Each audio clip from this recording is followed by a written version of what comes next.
मूल स्वभाव बदलना मुश्किल। एक समय की बात है, पवित्र गंगा नदी के किनारे एक साधु रहते थे। वे न केवल विद्वान थे, बल्कि उनके पास जादुई शक्तियां भी थीं। एक दिन वे ध्यान में मग्न थे कि तभी एक बांज की चोंच से एक चूहिया छूटकर उनके हाथों में आ गिरी। उसकी छोटी सी पूंछ व काली चमकीली आंखें उन्हें बहुत अच्छी लगीं। वे उसे घर ले जाना चाहते थे, पर घर ले जाने से पहले उन्होंने जादुई मंत्रों के प्रयोग से उसे एक लड़की के रूप में बदल दिया। वे उस लड़की को घर ले जाकर पत्नी से बोले, तुम हमेशा से संतान चाहती थी ना, तो लो, आज से यही हमारी पुत्री है। इसे पूरी देखभाल व स्नेह से पालो। साधु की पत्नी भी अपनी पुत्री को देख प्रसन्न हो उठी। वह उसे राजकुमारी की तरह पालने लगी। साल बीतते गए। नन्ही लड़की एक सुंदर युवती बन गई। जब वह 18 वर्ष की हुई तो साधु व उसकी पत्नी उसके लिए वर तलाशने लगे। साधु ने कहा, मेरी बिटिया का विवाह ऐसे व्यक्ति से होना चाहिए जो सबसे बड़ा हो।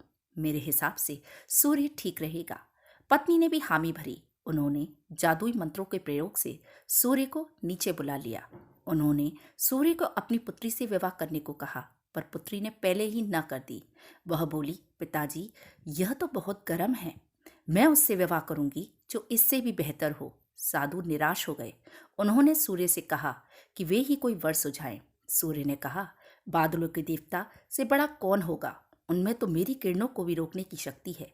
साधु ने बादलों को नीचे बुलाया। वह अपनी पुत्री से विवाह करने को कहा, पर इस बार फिर पुत्री ने मना कर दिया। वह बोली, ये तो कितना बदसूरत है, मैं इससे विवाह नहीं कर सकती। साधु ने बादल देवता से कहा कि वही कोई अच्छा वर सुझा दे। वे बोले, पवन देवता ठीक रहेंगे, वे तो मुझे भी अपनी फूंक से उड़ा देते हैं। साधु ने पवन देवता को बुलाकर अपनी पुत्री से विवाह करने को कहा। पुत्री ने फिर इनकार कर दिया। वह बोली, मैं इससे शादी नहीं करूंगी। ये तो कहीं टिकते नहीं, हमेशा यहाँ वहां भागते रहते हैं। साधु ने पवन देव से पूछा, क्या मेरी पुत्री के लिए ऐसा वर हो सकता है जो आपसे भी बेहतर हो? पवन देव ने कहा कि पर्वत देव मजबूत व ऊंचे हैं, वे मेरा भी रास्ता रोक देते हैं। साधु ने पर्वत देवता से कहा कि वह उसकी पुत्री से विवाह कर ले। पुत्री ने फिर से मना कर दिया। वह बोली, ये तो बहुत लंबे, सख्त व कठोर हैं, मैं इनसे विवाह नहीं कर सकती। इनसे भी कोई बेहतर चाहिए। पर्वत देवता ने चूहे का नाम सुझाया। वे बोले, माना मैं काफी सख्त, मजबूत व ऊंचा हूं, पर चूहे मुझ में भी आसानी से बिल बना सकते हैं। साधु ने चूहे को बुलाया। उसे देखते ही उसकी पुत्री खुशी से उछल पड़ी। हाँ पिताजी, यही तो है वह, मैं जिससे शादी करना चाहती थी। साधु ने सोचा, इसे ही किस्मत कहते हैं।